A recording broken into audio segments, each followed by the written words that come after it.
সুপ্রিয় দর্শক, আমি ইঞ্জিনিয়ার তপন চন্দ্র মল্লিক।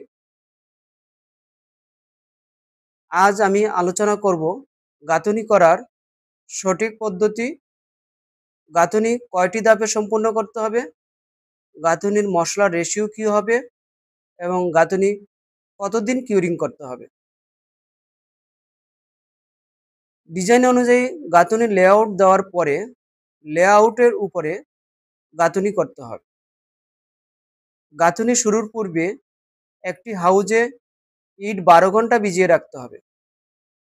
হাউজে ইট ভিজানো সম্ভব না হলে ইটের স্টেক তৈরি করে সেখানে পানি দিয়ে ভালোভাবে ইট ভিজিয়ে নিতে হবে।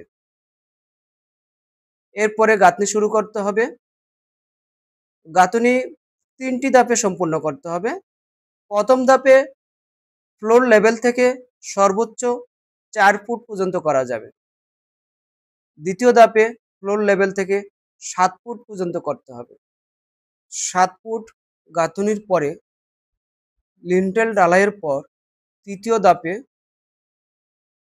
বাকি গাঁথনি সম্পূর্ণ করতে হবে। গাঁথনিতে মশলার রেশিও কত হবে? গাঁথনিতে মশলার রেশিও হবে 1:4, অর্থাৎ 1 বস্তা সিমেন্টের সাথে 4 বস্তা বালি হবে। গাঁথনিতে সাধারণত লোকাল বালি ব্যবহার করা হয়ে থাকে।